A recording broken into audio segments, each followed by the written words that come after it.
When it raindrops on my window, I can see it all.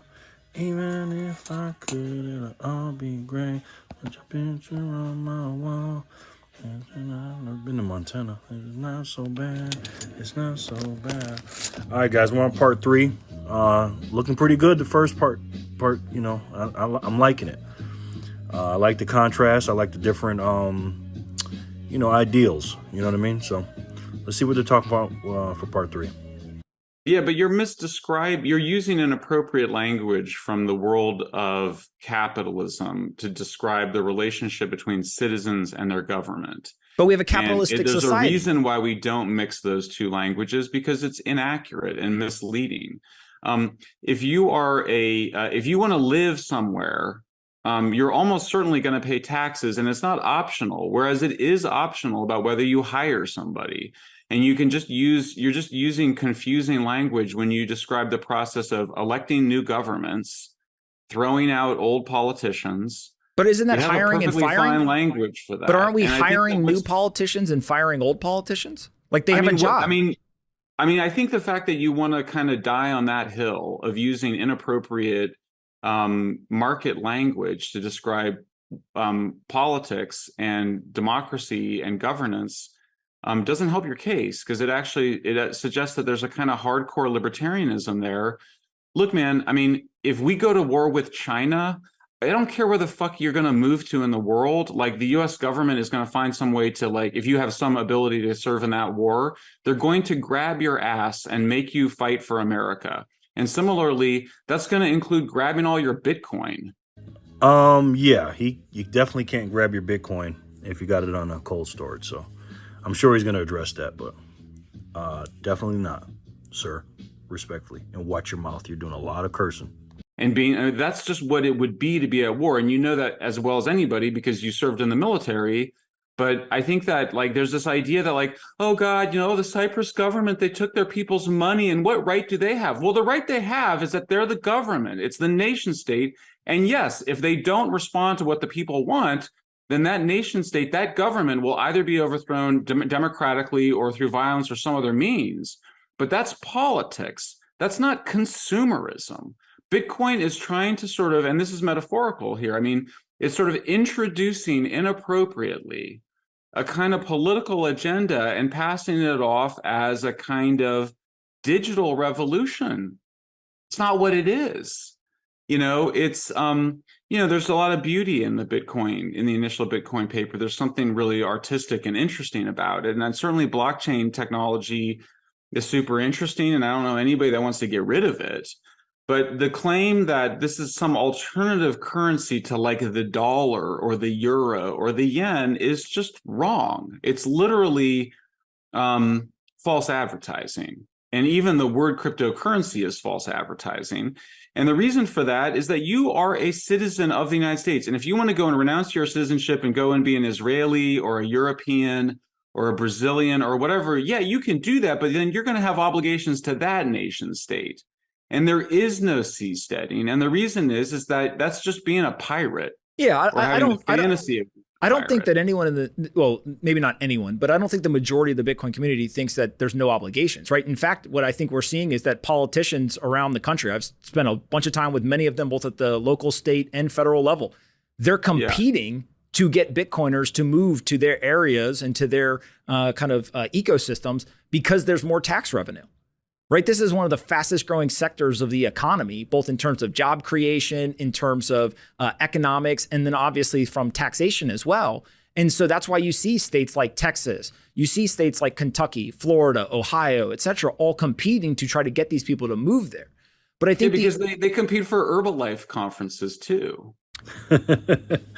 Not gonna lie, that was funny. That was a good one, bro. That was a good one.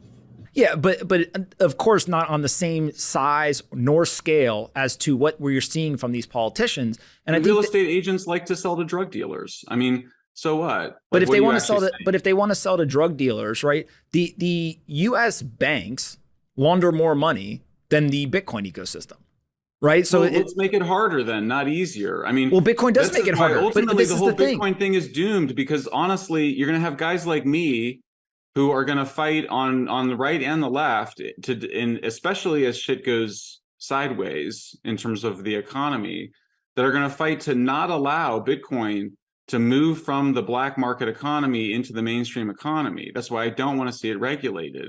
It's actually not a thing. All we should do is warn consumers to stay the hell away from it. It is part of a radical political agenda that the vast majority of people are not on board with, because we actually prefer to have functioning nation states that have but that's not true. Militaries that protect us. The White House disagrees that we can defend it. And so the White House disagrees, though. 14% of U.S. citizens, according to the White House, own this asset. Now, see, this is why I like to watch these debates, because that's something I did not know. I did not know that. 14%, huh? Yeah, because they don't understand what it is, because they've been scammed. I mean, people buy Herbalife and they buy, but not 14%. They bought Bernie Madoff, and not 14%. SBF is the face of crypto. Not 14%. Not 14% of the U.S. population owns the asset. 150 plus million people around the world does more transaction volume than MasterCard in a given year. It's the biggest. It's a huge financial scam, and it's crashing. But what's the scam? This would be interesting to talk about. There's no use value. But okay, so hold on. So if you were to ask criminal me, activity, if you were to ask me what is the use cases for Bitcoin, right? I would argue there's a store of value, just buy it and hold it for a long period of time. The second, and no different than gold, a house. I could literally say that you can do things with gold. Gold you can do things with. Gold has a lot of purposes. Well, no. But I'm just saying that there's store of value. It may be a bad store of value, but I could go outside and I could buy a bunch of rocks from somebody who's a rock dealer and just hold them in my house and say, I think that in the future is going to be worth more money. So store of value is more valuable than your Bitcoin for sure. Those rocks. Okay, so hold on. Wow, rocks are more valuable than Bitcoin, huh? This guy's funny. So store of value. The second thing is medium of exchange. The nice thing is that rather than debate if it has no value, then its exchange is pointless. But I would argue that you think, let's say, for example, why run away from the use question? Let's talk about that some more. Well, because I'm walking through it. Only if you can scam people into paying money for it. But see, here's the only way it's useful. Otherwise, it has no benefits in terms of digital transactions. Zero benefits. So you're saying that 14%. So according to your kind of thought process here, 14% of the U.S. Population has been scammed. Yes. These are consenting free individuals who come together. My family. You're saying your wife was scammed. Yes, I am. All right. So in all seriousness, you have store value, you have medium of exchange. The third thing, which we talked about earlier, is speculation. I actually think that is a use case no different than a bunch of other assets. If there's no use to if it's completely just funny money, like Herbalife at the end of the day, or in Tupperware. My mom was Tupperware, pyramid scheme. It was great. We ended up with Tupperware at the end of it. Or you end up with a bunch of Herbalife. Yeah, it's more Herbalife than you need for yourself, but who cares? You have some Herbalife. With Bitcoin, you have nothing. I mean, at worst, and even worse than that, though, you've basically legitimized and normalized money laundering, so that it's easier, if you were to make Bitcoin successful, it'd be easier to get drug money. Not gonna lie, that's what I thought too when I first got into Bitcoin and started hearing about it, because I used to hear about the dark web and stuff, and I hear people doing crimes and criminal activity. That's what I thought Bitcoin was. I'm glad he brought that up, because I know many of you and many people that don't have Bitcoin think that, it's a scam, it's a Ponzi scheme, it's only used for money laundering, for drugs and stuff like that. So I'm glad he's bringing up those good points. To be able to buy that big house it's harder. In Miami. It's harder. Like if you go talk to, and I've talked to it, FBI, DOJ, any of these folks, you go talk to them, they would prefer people use Bitcoin over any other currency in the world, because it is easier to track. What criminal wants to conduct criminal transactions on a public ledger that is immutable and never can be changed, and people can go back and look all the way from the beginning, every single transaction that was done? That's how all these guys are getting caught, is because they're using. I mean, there's just billions and billions. I mean, just people can Google crypto billions stolen crime, and you just end up with too many news articles than you can read. But hacks are different than money laundering. The former CIA director did a study and he estimated that 0.4, less than 0.5% of all transactions on the Bitcoin blockchain have anything to do with nefarious purposes. So not just money laundering, any nefarious purpose, 0.4%, compared to, they estimate $2 trillion a year in fiat currencies. Yeah, I knew the number was low, but I didn't know it was less than 0.5%, and then compared to cash and fiat currencies even more. Yeah, I mean that's the knock on Bitcoin. You know, in the mainstream media, they think, or the mainstream, they think Bitcoin is used for nefarious things. You know, but and this guy's an expert on it. It's not that way. Again, it's a public ledger that can never be erased. You know what I mean? So if you're selling drugs or if you're money laundering and all that stuff, it's actually being recorded. So I don't think if you're a criminal, you want that to be recorded. Do you? And so when you but that's not relative. Why is it not relative? Well, because there's a lot more fiat currency. Okay, but how much more fiat currency? There's $80 trillion. Anthony, there is no utility to this thing. Okay, would you argue that there is utility if you buy your house and you live in it? There's utility from living in it, but also a use case of buying your house is the belief that it's going to go up in value. So if I buy Bitcoin and I just hold it, but you can't then go get rid of the house part of that story and then go, well, because it's also a speculative asset. Of course, I can. Things that are only speculative assets. Tulips had value. Herbalife has value. Tupperware has value. Pyramid schemes, even Madoff, I think that people ended up getting back like 80% of their money. Crypto ultimately should be zero. Like if people were rational, it would have like zero value, except for maybe some value as like an art project. But it would really have zero value. So just so I'm clear, you think that anti-censorship, anti-censorship, private property rights, and expression in the digital realm of free speech, those have zero value? Boom, baby. I love that. Oh my God, this was in the intro of the promo of the video of the debate. I love that question. Let's see what he says. Well, like I said, I would give it a little bit of value, like as a Burning Man project. All right, so we're not at zero. So we got some value. Like one of those things, like the Burning Man. It's like a kind of like display of kind of digital interestingness, but it's also very wasteful in terms of. I mean, I'm not opposed to energy consumption, but I just don't think it just doesn't. It's not. It's just. I just don't think. I think in general.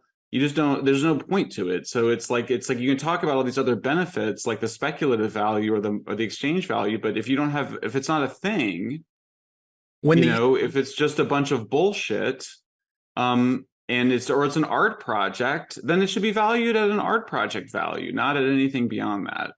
Well, how do you respond to the fact that that Bitcoin has been the only disciplined, independent central bank over the last 3 years during all this chaos and uncertainty? Good question. And that he's exactly right. Bitcoin is the only one that can do that. Now we have our precious metals. We have that too, but this is not digital. You know what I mean? This is physical. It's off the grid, but it's not a digital asset. So let's see what he says about that. It's not a central bank. Why not? You might want it to be. Why is it not? That's a fantasy, but that's not what it is. A central bank is the Fed or the European Central Bank. Well, those are human-led central banks that have two activities, right? No, that's just word salad that you're using in the same way that people say cryptocurrency when it's not a currency. Currency is anything that people transact for goods or services, right? Nope. No? What is a currency? I mean, it's not a national currency. Well, national currency is different than a currency. Yeah, I mean, I think that the point is that it's meant to mislead. Language. Take the central bank example. Here's the things that are meant to mislead: okay. The word currency, the word central bank in reference to digital assets, Cyprus. Claims that there's more fiat currency crime than crypto digital asset crime. He didn't even know that there was more fiat currency crimes than there were digital crimes until Anthony just told him. So, not sure I agree with him on that point. These are all things meant to distract people from the fact that there's no there there, that there's no product of value here. It's just a kind of fantasy. It's a postmodernist, media-driven pyramid scheme on top of a criminal enterprise, on top of an art project / nothing burger, and I mean, this is why it's good to talk. And unfortunately, I have to go back to working on this article I'm working on. But I mean, the great thing about free speech, and we agree on all these things, is I can tell you that your product is worthless. I mean, that's the best part of it. Yes. Right? And you can disagree. But I also can, in free speech, I can fight for your right to say that 100%. Like we are fully aligned. I'll fight for your right to sell, nonsense. This dude's funny, man. I give him that. He's not really making the case for me, to be honest, right now, of why it's a Ponzi scheme, who's starting the Ponzi scheme, where does the money go to, because it's peer-to-peer. It's not like it's going up to one person. A Ponzi scheme goes up to one person, you know what I mean? Like Bernie Madoff, Sam Bankman-Fried, that money went to his fund. Bitcoin is peer-to-peer, man. So when you guys are saying, or what people are saying, oh, it's a Ponzi scheme and this, that, and the third, it's just like, okay, where is it going? Who's it going up to? Who's getting the money? Like who started the Ponzi scheme? So that I don't really agree with that part. No, I think that I don't think that we are going to come to eye to eye in terms of what Bitcoin's value is. The one thing that I would say is your view of the world in terms of many of the things that you've described today, I actually think align much more with the Bitcoiner view of the world than you may realize. Yes. And no, I have many, like I said, family and friends. Yes. Balaji is like probably one of the smartest people I've ever met. I agree with that. It's not he's just trapped in a really bad idea. And ideas are really powerful. I mean, people get trapped in all sorts of bad ideas. I've been trapped in bad ideas. I've just been working my way out of them by writing 2 books about those bad ideas. But ideologies are powerful, but reality is more powerful. I think that's a great place to leave it, Michael. Thank you so much for taking the time to do this. Appreciate you, brother. I really enjoyed it, and hopefully we'll meet in person at some point. All right, it's a wrap, guys. There it is. I like friendly discussions like that. Obviously, you're not going to change either one of their minds. And when I talk to some of you guys about Bitcoin, I realized that I'm probably not going to change any of you guys' minds, But I'll be damned if I don't keep trying. You know what I mean? Because I know what I know. You know what I mean? And I knew what I didn't know, but I know what I know now. But hey, only the future and time will tell. You know what I mean? Nobody knows for sure. But I'm betting a lot on it. You know what I mean? On my own personal net worth on it. I really am. And again, I'm not trying to get rich or nothing like that. I'm just trying to make sure I'm safe in the digital world, man. And I refuse to bow down to these people with the CBDCs. I'm just not going to do it. So that's why I choose Bitcoin. So let me know what you guys think in the comment section below. Do me a favor. Tell me who you think won. Tell me some good points, some good bad points, and let me know what your thought is on Bitcoin. Is it something that you would want to, after this debate, or me talking to you or anybody else trying to convince you? Is this something that you think you'd put a couple of bucks in? Again, guys, I don't get anything from you guys buying Bitcoin. I don't own. I might ask you to buy it from me. I don't have a link to it or nothing like that.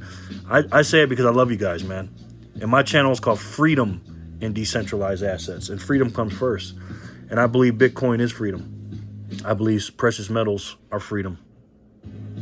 I just believe we need to have our sovereignty in this country and in the world. And I believe Bitcoin does that. So, all right, guys, let me know in the comment section below what you think about everything. Do me a favor, guys. If you like this video, hit the like button. Only if you like it. If you like my channel and my videos, go ahead and share it, guys. You know I love you guys. You guys are my boys. You know that. And we got to keep doing what we got to do, man. You know what I mean? keep stacking this stuff up. These are all 50 states. I bought this as a set. And I love my country, man, and I love you guys. I love God, my family, my wife, my beautiful wife, and each and every one of you, man. Make sure you keep your head on a swivel, and let's keep getting it. All right. I'll talk to you guys so soon, and thank you so much for watching. Peace and love, guys.